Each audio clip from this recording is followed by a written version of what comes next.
Hello दोस्तों, welcome to my YouTube channel educational Adda. दोस्तों, हम लोग एनसीईआरटी बेस्ड एमसीक्यू को प्रैक्टिस सेट के माध्यम से देख रहे हैं, जिसमें अब तक हम लोगों ने टोटल 83 सेट को डिस्कस कर लिया है। आज के सेट में हम लोग सेट नंबर 84 को डिस्कस करेंगे। अगर आपने हमारी पहले की वीडियोज़ को नहीं देखा है तो उसे देख लीजिएगा। चैनल पर नए हैं, सब्सक्राइब कर बेल आइकन को प्रेस कीजिए ताकि हमारी आने वाली सारी महत्वपूर्ण वीडियोज़ आप तक सबसे पहले पहुँच सके।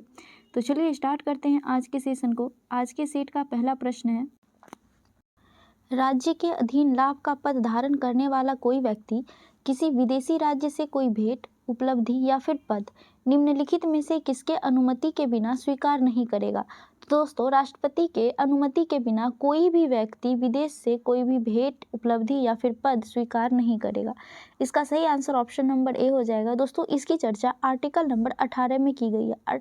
आर्टिकल 18 में क्या कहा गया है, तो इसमें उपाधियों का अंत किया गया है। साथ ही यह भी कहा गया है कि अगर राष्ट्रपति किसी व्यक्ति को अनुमति देते हैं तो वह विदेश से कोई भेंट, उपलब्धि या फिर पद स्वीकार कर सकते हैं। ठीक है, तो इसका सही आंसर ऑप्शन नंबर ए हो जाएगा, राष्ट्रपति। अगला प्रश्न है, निम्नलिखित में से किसने राज्य के नीति निर्देशक तत्व एवं मूल अधिकारों को संविधान की मूल आत्मा कहा है। तो दोस्तों, राज्य के नीति निर्देशक तत्व एवं मूल अधिकार जो कि हमारे संविधान के भाग 4 आर्टिकल 36 से लेकर 51 के बीच वर्णित है, इसे ग्रेविल ऑस्ट्रिन के द्वारा संविधान की मूल आत्मा कहा गया है। वहीं भीमराव अंबेडकर ने इस सिद्धांत को भारतीय संविधान की नई विशेषता के रूप में बताए हैं।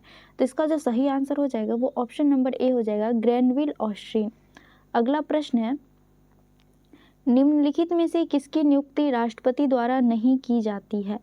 चलिए देखते हैं किसकी नियुक्ति राष्ट्रपति के द्वारा नहीं की जाती है। तो नीति निर्देशक के उपाध्यक्ष की नियुक्ति प्रधानमंत्री के द्वारा की जाती है, जबकि नीति निर्देशक के जो अध्यक्ष होते हैं वो स्वयं प्रधानमंत्री होते हैं। तो यह राष्ट्रपति के द्वारा नहीं की जाती। भारत के महान्यायवादी, इसकी नियुक्ति जो है दोस्तों आर्टिकल 76 के तहत राष्ट्रपति के द्वारा की जाती है या राष्ट्रपति के प्रसाद पर्यंत होते हैं। उसके बाद है भारत का नियंत्रक एवं महालेखा परीक्षक यानी कि कैग, इसकी नियुक्ति आर्टिकल नंबर 148 के तहत राष्ट्रपति के द्वारा की जाती है। तो इसमें से किसकी नहीं की जाती है, तो वो हो जाएगा नीति आयोग के उपाध्यक्ष की। इसका सही आंसर ऑप्शन नंबर ए हो जाएगा। अगला प्रश्न है, निम्नलिखित में से कौन सा विधेयक राष्ट्रपति के पूर्व अनुमति के बिना संसद में पेश नहीं किया जा सकता है। तो ऐसा कौन सा विधेयक है दोस्तों जो राष्ट्रपति के पूर्वानुमति से ही संसद में पेश किया जाता है। तो चलिए देखते हैं। पहला है धन विधेयक, जिसकी चर्चा हमारे संविधान के आर्टिकल 110 में की गई है। तो ये बिल्कुल राष्ट्रपति के पूर्व अनुमति से संसद में पेश किया जाता है। दूसरा है नए राज्य के निर्माण अथवा वर्तमान राज्यों की सीमा में परिवर्तन संबंधित विधेयक, जो कि हमारे संविधान के आर्टिकल 3 में इसकी चर्चा की गई है। ये भी राष्ट्रपति के पूर्व अनुमति से संसद में पेश की जाती है। तीसरा है जिस कराधान से राज्य का हित हो उस कराधान पर प्रभाव डालने वाले विधेयक, यह भी राष्ट्रपति के पूर्व अनुमति से ही पेश किया जाता है। तो इसका सही आंसर ऑप्शन नंबर डी हो जाएगा। उपयुक्त में से सभी जो है वह राष्ट्रपति के अनुमति के बिना संसद में पेश नहीं किया जाएगा, यानी कि पूर्व अनुमति से संसद में पेश किया जाएगा। ठीक है, अगला प्रश्न है, निम्नलिखित में से किस अनुच्छेद के तहत राज्यपाल किसी विधेयक को राष्ट्रपति के लिए आरक्षित रखता है। तो दोस्तों, यह आर्टिकल है आर्टिकल नंबर 201, जिसके तहत राज्यपाल किसी भी विधेयक को राष्ट्रपति के लिए आरक्षित रखता है। तो इसका सही आंसर ऑप्शन नंबर बी हो जाएगा। अनुच्छेद 200 में क्या कहा गया है, तो दोस्तों अनुच्छेद 200 में राज्यपाल की शक्ति और विधेयकों पर सहमति से जुड़ी जानकारी दी गई है। आर्टिकल नंबर 202 की बात करें तो इसमें राज्य विधानमंडल के वार्षिक वित्तीय विवरण से जुड़ी जानकारियां दी गई है, जबकि अनुच्छेद 205 में अनुपूरक, अतिरिक्त या फिर अधिक अनुदानों के बारे में बताया गया है। अगला प्रश्न है, निम्नलिखित में से कौन राज्य सूची का विषय है। इसमें से कौन है ऐसा है दोस्तों जो राज्य सूची का विषय है। तो हमारे संविधान के भाग 7 में शक्तियों का बंटवारा किया गया है, जिसमें 3 सूची जो है निहित है। कौन कौन सा, तो एक है राज्य सूची, दूसरा है केंद्र सूची और तीसरा है समवर्ती सूची। ठीक है, राज्य सूची पर जो राज्य है वो कानून बनाते हैं। केंद्र सूची पर केंद्र के द्वारा कानून बनाया जाता है और समवर्ती सूची पर राज्य और केंद्र दोनों के द्वारा कानून बनाया जाता है। लेकिन अगर राज्य और केंद्र के बीच विवाद हो जाता है तो केंद्र के द्वारा बनाया गया कानून को मान्यता दी जाती है। इसमें राज्य सूची का विषय कौन सा है ये पूछा है तो वो हो जाएगा लोक व्यवस्था। इसका सही आंसर ऑप्शन नंबर डी हो जाएगा दोस्तों, लोक व्यवस्था यह राज्य सूची के अंतर्गत आता है। जबकि समाचार पत्र समवर्ती सूची के अंतर्गत कृषि आय से भिन्न आयकर जो है यह भी समवर्ती सूची और जनगणना जो है यह संघ सूची के अंतर्गत आता है। तो इसका सही आंसर ऑप्शन नंबर डी हो गया। अगला प्रश्न है प्राणहिता किसकी सहायक नदी है? तो दोस्तों प्राणहिता यह गोदावरी की सहायक नदी है। दोस्तों यह गोदावरी की सबसे बड़ी सहायक नदी है। तो इसका सही आंसर ऑप्शन नंबर सी हो जाएगा, गोदावरी। अगला प्रश्न है समान ऊंचाई वाले बिंदुओं को मिलाने वाली रेखाएं क्या कहलाती है? तो दोस्तों समान ऊंचाई वाली बिंदुओं को मिलाने वाली रेखाएं आइसोहाइप्स कहते हैं। आइसोहाइप्स मतलब समोच्च रेखा कहलाती है। तो इसका सही आंसर ऑप्शन नंबर सी हो जाएगा। आइसोबार में क्या मापा जाता है दोस्तों? यह वायुमंडलीय दाब को मापता है। उसके बाद आता है आइसोहाइट्स। तो दोस्तों नक्शे पर मौजूद समान वर्षा वाले बिंदुओं को मिलाने वाली रेखा को आइसोहाइट्स कहते हैं। ठीक है। अगला प्रश्न है संयुक्त राष्ट्र शरणार्थी उच्चायोग का मुख्यालय कहाँ है? तो दोस्तों संयुक्त राष्ट्र शरणार्थी उच्चायोग का हेडक्वार्टर स्विट्जरलैंड के जनेवा में स्थित है। दोस्तों इसकी स्थापना की बात करें तो इसकी स्थापना 14 दिसंबर 1950 ईस्वी को हुआ था। तो इसका सही आंसर हो जाएगा ऑप्शन नंबर ए, जिनेवा। अगला प्रश्न है निम्नलिखित में से सही सुमेलित है। तो पूछ रहा है इसमें से कौन सही सुमेलित है। चलिए देखते हैं। पहला है नील द्वीप। नील द्वीप का जो अन्य नाम है दोस्तों वो है शहीद द्वीप, ना कि स्वराज द्वीप, तो ये गलत हो जाएगा। उसके बाद है हैवलॉक द्वीप जिसे हम लोग स्वराज द्वीप के नाम से जानते हैं, ये भी गलत है, यहाँ शहीद द्वीप दिया हुआ है। तीसरा है गोरखपुर हवाई अड्डा जिसको हम लोग महायोगी गोरखपुर हवाई अड्डा के नाम से जानते हैं, ना कि अटल हवाई अड्डा के नाम से, तो ये भी गलत हो गया। चौथा है व्हीलर द्वीप जिसे हम लोग अब्दुल कलाम द्वीप के नाम से भी जानते हैं, तो ये सही सुमेलित है। तो केवल 4 जो है वो सही सुमेलित है। इसका सही आंसर ऑप्शन नंबर डी हो जाएगा। अगला प्रश्न है निम्नलिखित में से कौन सही सुमेलित है? इसमें भी पूछ रहा है सही सुमेलित कौन सा है। तो चलिए पहले देख लेते हैं। एक तरफ खिलाड़ी दिया हुआ है, दूसरी तरफ उससे संबंधित खेल है। पहला है सीमा अंतिल जो कि डिस्क थ्रो से संबंधित है, ये बिल्कुल सही है। दूसरा है मनु भाकर जो निशानेबाजी से संबंधित है, ये भी सही है। तीसरा है संचिता चानू जो भारोत्तोलक से संबंधित है। और चौथे है किदाम्बी श्रीकांत जो कि बैडमिंटन से संबंधित है। तो चारों के चारों जो है वो सही सुमेलित है। तो इसका सही आंसर ऑप्शन नंबर डी हो जाएगा, 1, 2, 3 और 4। अगला प्रश्न है निम्न में से कौन गलत सुमेलित है? तो चलिए देखते हैं। एक तरफ समिति दिया हुआ है और दूसरी तरफ उससे संबंधित तथ्य दिए हुए हैं। पहला है स्वामीनाथन समिति जो कि जनसंख्या नीति से संबंधित है, बिल्कुल सही सुमेलित है। दूसरा है जानकी रमन समिति जो कि प्रतिभूति घोटाला से संबंधित है, ये भी सही सुमेलित है। तीसरा है चिलैया समिति जो कि कर सुधार से संबंधित है, ये गलत हो जाएगा। यहाँ बैंकिंग दिया हुआ है, यहाँ पे अगर कर सुधार दिया हुआ रहता तो सही होता, यानी चिलैया समिति जो है वो कर सुधार से संबंधित है, ना कि बैंकिंग सुधार से। चौथा है महालनोबिस समिति जो कि राष्ट्रीय आय से संबंधित है, तो ये भी बिल्कुल सही सुमेलित है। इसमें से गलत कौन सा है? तो ऑप्शन नंबर सी जो है वो गलत है और गलत ही पूछ रहा था, तो इसका सही आंसर ऑप्शन नंबर सी हो जाएगा। अगला प्रश्न है निम्न में से कौन सा कथन सत्य नहीं है? चलिए देखते हैं कि कौन सा कथन सत्य नहीं है।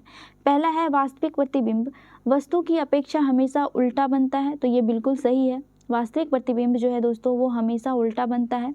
दूसरा है आभासी प्रतिबिंब को पर्दे पर प्राप्त किया जा सकता है, तो ये गलत हो जाएगा दोस्तों। आभासी प्रतिबिंब को पर्दे पर प्राप्त नहीं किया जा सकता, आभासी प्रतिबिंब हमेशा सीधा बनता है। तीसरा है वास्तविक प्रतिबिंब को पर्दे पर प्राप्त किया जा सकता है, तो ये बिल्कुल सही है, वास्तविक प्रतिबिंब को पर्दे पर प्राप्त किया जा सकता है।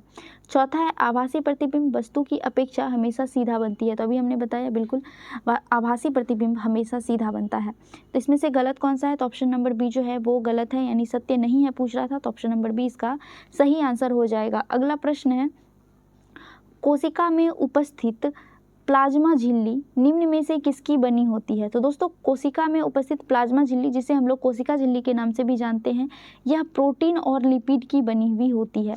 50% प्रोटीन होता है और 50% लिपिड इससे मिलकर प्लाज्मा झिल्ली का निर्माण होता है। तो इसका सही आंसर ऑप्शन नंबर डी हो जाएगा। दोस्तों प्लाज्मा झिल्ली क्या करता है, तो कोशिका के अंदर मौजूद जो सारी अंग होते हैं उसको सुरक्षित रखने का काम करता है। अगला प्रश्न है, लिटमस विलयन जब ना तो अम्लीय हो और ना ही क्षारीय हो तब यह किस रंग का होता है। यानी कि लिटमस विलयन जो है जब वह उदासीन होता है तो किस रंग का होता है। तो दोस्तों जब लिटमस विलयन उदासीन होता है तो यह बैंगनी रंग का होता है, जब अम्लीय होता है तो लाल रंग का होता है, और जब क्षारीय होता है तो यह नीला रंग का होता है। तो इसका सही आंसर ऑप्शन नंबर ए हो जाएगा, बैंगनी रंग। अगला प्रश्न है, एक कृष्णिका उत्सर्जित करता है। कृष्णिका यानी कि ब्लैक बॉडी क्या उत्सर्जित करता है। तो दोस्तों यह सभी तरंगदैर्घ्य को विकिरण करता है। तो इसका सही आंसर हो जाएगा, सभी तरंगदैर्घ्य का विकिरण जो है वह कृष्णिका उत्सर्जित करता है।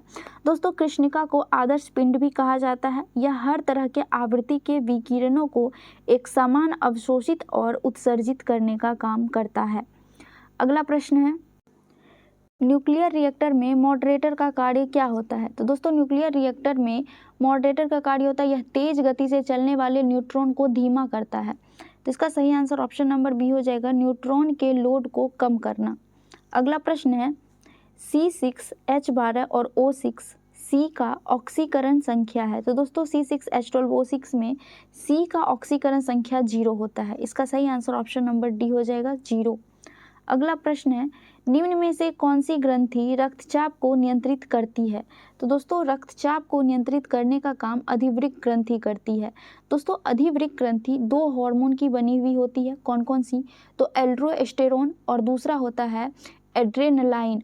यह दोस्तों रक्तचाप को नियंत्रित करने में मदद करती है। ये दोनों हार्मोन जो है रक्तचाप को नियंत्रित करने में मदद करती है। तो इसका सही आंसर ऑप्शन नंबर बी हो जाएगा, अधिवृक्क ग्रंथि। अगला प्रश्न है, निम्नलिखित में से कौन अम्ल तथा भस्म दोनों के रूप में आचरण करता है। तो दोस्तों अम्ल तथा भस्म दोनों के रूप में NH3AlOH का होल क्यू H2O, ये तीनों जो है यह अम्ल और भस्म दोनों के रूप में काम करता है। तो इसका सही आंसर ऑप्शन नंबर डी हो जाएगा, उपयुक्त सभी। अगला प्रश्न है, वैद्युत संयोजक, सहसंयोजक और उपसहसंयोजक तीनों बंधन उपस्थित है। तो किसमें उपस्थित है, NH4Cl यानी कि एमोनियम क्लोराइड, इसमें तीनों बंधक उपस्थित होते हैं। तो इसका सही आंसर ऑप्शन नंबर सी हो जाएगा। अगला प्रश्न है, आदर्श गैस के लिए समीकरण PV = nRT में गैस स्थिरांक का मान निर्भर करता है। तो किस पर निर्भर करता है, तो दोस्तों यह माप की इकाई पर निर्भर करता है। इसका सही आंसर ऑप्शन नंबर डी हो जाएगा। अगला प्रश्न है, निम्न में से किसमें श्वसन प्रक्रिया संपन्न होती है। तो पहले हम लोग जान लेते हैं श्वसन प्रक्रिया है क्या। दोस्तों श्वसन प्रक्रिया एक जैव रासायनिक प्रक्रिया है जिसमें जीवित प्राणियों के द्वारा वायु से ऑक्सीजन और भोजन से ऊर्जा निकाली जाती है। तो ये प्रक्रिया जो है पौधे, जीव और बीज तीनों ही संपन्न करते हैं। तो इसका सही आंसर जो हो जाएगा वो हो जाएगा 1, 2 और 3 तीनों। ऑप्शन नंबर डी इसका सही आंसर है। अगला प्रश्न है, पालक में कौन सा अम्ल पाया जाता है। तो दोस्तों पालक में ऑक्जेलिक अम्ल पाया जाता है। इसका सही आंसर ऑप्शन नंबर सी हो जाएगा, ऑक्जेलिक अम्ल। अगला प्रश्न है, सूची 1 को सूची 2 से मिलाना है। एक तरफ घाटी दिया हुआ है, दूसरी तरफ उससे संबंधित राज्य दिया हुआ है। तो चलिए देखते हैं। पहला है मरखा घाटी, यह कहाँ स्थित है। तो दोस्तों यह लद्दाख में स्थित है। कहाँ पे स्थित है, तो लद्दाख में हेमिस राष्ट्रीय उद्यान के अंतर्गत ये आता है। उसके बाद है जुकू घाटी। जुकू घाटी जो है दोस्तों यह नागालैंड में स्थित है। उसके बाद है सांगला घाटी जो कि हिमाचल प्रदेश के किन्नौर जिले में स्थित है, और युथांग घाटी जो कि सिक्किम के मंगन जिले में स्थित है। तो इसका सही आंसर जो हो जाएगा 3, 4, 2 और 1 जो कि ऑप्शन नंबर बी में है। तो इसका सही आंसर ऑप्शन नंबर बी हो जाएगा। अगला प्रश्न है, भारत में सबसे दक्षिणी भाग में स्थित पहाड़ियाँ निम्न में से कौन सी है। तो दोस्तों भारत की सबसे दक्षिणी भाग में स्थित पहाड़ियाँ कार्डेमम की पहाड़ी, जिसे हम लोग इलायची की पहाड़ी के नाम से जानते हैं, वह स्थित है। यह कहाँ स्थित है दोस्तों, तो यह केरल में स्थित है जो कि पश्चिमी घाटी का हिस्सा है। तो इसका सही आंसर हो जाएगा ऑप्शन नंबर ए, पश्चिमी घाट का हिस्सा है कार्डेमम की पहाड़ी। अगला प्रश्न है, भारत के जननांकीय इतिहास में किस वर्ष को महान विभाजक की संज्ञा दी जाती है। तो जननांकीय इतिहास में दोस्तों महान विभाजक वर्ष की संज्ञा 1921 को दी जाती है। क्यों दी जाती है, तो दोस्तों 1911 से 21 के बीच का जो दशक है ये एक ऐसा दशक रहा है जहाँ पे जनसंख्या घटी है, लेकिन 1921 के बाद से भारत की जनसंख्या लगातार बढ़ती चली गई है, ना कि घटी है। इसीलिए 1921 को महान विभाजक की संज्ञा दी जाती है। तो इसका सही आंसर ऑप्शन नंबर सी हो जाएगा, 1921। अगला प्रश्न है, हीराकुंड बांध परियोजना निम्न में से किस राज्य में स्थित है? तो दोस्तों हीराकुंड बांध परियोजना यह उड़ीसा में स्थित है, उड़ीसा के संबलपुर जिले में। दोस्तों हीराकुंड बांध किस नदी पर स्थित है? तो यह महानदी पर स्थित है। अगला प्रश्न है, विद्युत के माध्यम से किसी अन्य पदार्थ के ऊपर किसी भी अन्य वांछित धातु की परत चढ़ाने की प्रक्रिया को डैश कहा जाता है? क्या कहा जाता है दोस्तों? जब किसी विद्युत के माध्यम से हम किसी अन्य पदार्थ के ऊपर एक वांछित धातु की परत चढ़ाते हैं तो उसे विद्युत लेपन कहते हैं या फिर इलेक्ट्रोप्लेटिंग के नाम से जाना जाता है। तो इसका सही आंसर ऑप्शन नंबर ए हो जाएगा, इलेक्ट्रोप्लेटिंग। अगला प्रश्न है, चंद्रताल झील निम्न में से किस राज्य में स्थित है? तो दोस्तों चंद्रताल झील यह हिमाचल प्रदेश के लाहौल और स्पीति जिले में स्थित है। इसका सही आंसर ऑप्शन नंबर ए हो जाएगा, लाहौल स्पीति जिले में स्थित है चंद्रताल झील। अगला प्रश्न है, गुजरात से गोवा तक के तटीय क्षेत्र को निम्न में से किस नाम से जाना जाता है? तो दोस्तों गुजरात से गोवा तक के तटीय क्षेत्र को कोंकण तट के नाम से जाना जाता है। इसका सही आंसर ऑप्शन नंबर बी हो जाएगा, कोंकण तट। मालाबार तट किसके अंतर्गत आता है? तो कर्नाटक, केरल और तमिलनाडु का जो कन्याकुमारी वाला हिस्सा है वो आता है मालाबार तट के अंतर्गत। उसके बाद आप हमको कमेंट करके बताइए उत्तरी सरकार तट और गोलकोंडा तट किसके अंतर्गत आता है। अगला प्रश्न है, मेहसाना निम्न में से किसकी प्रमुख नस्ल है? तो दोस्तों मेहसाना जो है यह भैंस की नस्ल होती है। इसका सही आंसर ऑप्शन नंबर सी हो जाएगा, भैंस। अगला प्रश्न है, सूची 1 को सूची 2 से सम्मिलित करना है। एक तरफ राष्ट्रीय उद्यान या फिर अभ्यारण्य दिया हुआ है, दूसरी तरफ उससे संबंधित राज्य दिया हुआ है। तो चलिए हम लोग देख लेते हैं। बुक्सा राष्ट्रीय उद्यान कहाँ स्थित है? तो दोस्तों यह पश्चिम बंगाल में स्थित है, बुक्सा राष्ट्रीय उद्यान। उसके बाद है सिमलीपाल राष्ट्रीय उद्यान जो कि ओडिशा में स्थित है। तीसरा है नागरहोल राष्ट्रीय उद्यान जो कि कर्नाटक में स्थित है। और चौथा है नोकरेक राष्ट्रीय उद्यान जो कि मेघालय में स्थित है। तो इसका सही आंसर हो जाएगा 3, 4, 2 और 1 जो कि ऑप्शन नंबर सी में है। तो इसका सही आंसर ऑप्शन नंबर सी हो जाएगा। अगला प्रश्न है, कैंटरबरी घास का मैदान निम्न में से किस देश में पाया जाता है? तो दोस्तों कैंटरबरी घास का मैदान यह न्यूजीलैंड में पाया जाता है। कैंटरबरी के साथ साथ ओटांगो टुसांग घास के मैदान जो कि न्यूजीलैंड के दक्षिणी द्वीप पर स्थित है। तो इसका सही आंसर ऑप्शन नंबर डी हो जाएगा, न्यूजीलैंड। दोस्तों ऑस्ट्रेलिया में कौन सा घास का मैदान पाया जाता है? तो ऑस्ट्रेलिया में डाउन्स नामक घास का मैदान पाया जाता है। हंगरी में पुस्टाज नामक घास का मैदान पाया जाता है और ब्राज़ील में कैंपोस नामक घास का मैदान पाया जाता है। अगला प्रश्न है, हड़प्पा कालीन स्थलावशेषों में से किस एक स्थान से समुचित एवं व्यवस्थित जल निकासी प्रणाली के साक्ष्य मिले हैं? तो दोस्तों एक समुचित एवं व्यवस्थित जल निकासी प्रणाली के साक्ष्य धौलावीरा से प्राप्त हुआ है। इसका सही आंसर ऑप्शन नंबर डी हो जाएगा, धौलावीरा। अगला प्रश्न है, निम्न में से किसमें शुंग वंश का वर्णन किया गया है? तो दोस्तों शुंग वंश का वर्णन मालविकाग्निमित्रम में किया गया है। शुंग वंश के संस्थापक पुष्यमित्र शुंग थे और मालविकाग्निमित्रम के रचयिता कौन थे? आप हमको जल्दी से कमेंट करके बताइए। इसका सही आंसर ऑप्शन नंबर सी हो जाएगा, मालविकाग्निमित्रम। अगला प्रश्न है, बगदाद के खलीफा से मान्यता लेकर शासन करने वाला शासक था, तो वो कौन सा शासक था दोस्तों जो बगदाद के खलीफा से मान्यता लेकर शासन किए थे? तो वो थे इल्तुतमिश। इन्होंने फरवरी 1229 में, कब? फरवरी 1229 में खलीफा से खिलाअत और प्रमाण पत्र इन्होंने प्राप्त किया था। तो इसका सही आंसर ऑप्शन नंबर सी हो जाएगा, इल्तुतमिश। अगला प्रश्न है, भारत छोड़ो आंदोलन के नेताओं को गिरफ्तार करने हेतु ब्रिटिश शासक द्वारा चलाया गया ऑपरेशन कौन सा था? तो दोस्तों भारत छोड़ो आंदोलन के तहत नेताओं को गिरफ्तार करने के लिए ऑपरेशन 0 आवर चलाया गया था। यह कब चलाया गया था? तो दोस्तों यह 8-9 अगस्त को चलाया गया था। इसका सही आंसर ऑप्शन नंबर बी हो जाएगा। ऑपरेशन 0 आवर के तहत 8 और 9 अगस्त 1942 को सरकार ने कांग्रेस के सभी प्रमुख नेताओं को गिरफ्तार कर लिया था। तो इसका सही आंसर ऑप्शन नंबर बी हो जाएगा। अगला प्रश्न है, बसावन किसके दरबार का प्रमुख चित्रकार था? तो दोस्तों बसावन जो है यह अकबर के दरबार का प्रमुख चित्रकार था? दोस्तों बसावन मुगल शैली का लघु चित्रकार था। तो इसका सही आंसर ऑप्शन नंबर बी हो जाएगा, अकबर। अगला प्रश्न है, विजयनगर के जिस सम्राट ने तेलुगु और संस्कृत साहित्य में सर्वाधिक योगदान दिया वह था, तो वो कौन था दोस्तों? तो वह था कृष्णदेव राय। इसका सही आंसर ऑप्शन नंबर सी हो जाएगा, कृष्णदेव राय। दोस्तों कृष्णदेव राय कई कवियों को संरक्षण दिए और साथ ही वह खुद भी एक कुशल विद्वान थे। इन्होंने मदालसा चरित्र, सत्यवधु परिणय और रसमंजरी जैसी रचनाएं की थी। तो इसका सही आंसर ऑप्शन नंबर सी हो जाएगा, कृष्णदेव राय। अगला प्रश्न है, स्वामी दयानंद सरस्वती के संबंध में कौन सा कथन सत्य है? तो चलिए हम लोग देखते हैं कि कौन सा कथन सत्य है। पहला है, देवी और देवताओं की मूर्ति पूजा के विरुद्ध थे स्वामी दयानंद सरस्वती। तो ये बिल्कुल सही है दोस्तों। इन्होंने देवी देवताओं की मूर्ति पूजा के विरोध किया और वेदों का समर्थन किए थे। दूसरा है, वेदों को अमोघ मानते थे। तो बिल्कुल ये सही है, वो वेदों को अमोघ मानते थे। इन्होंने नारा भी दिया था कि वेदों की ओर लौटो।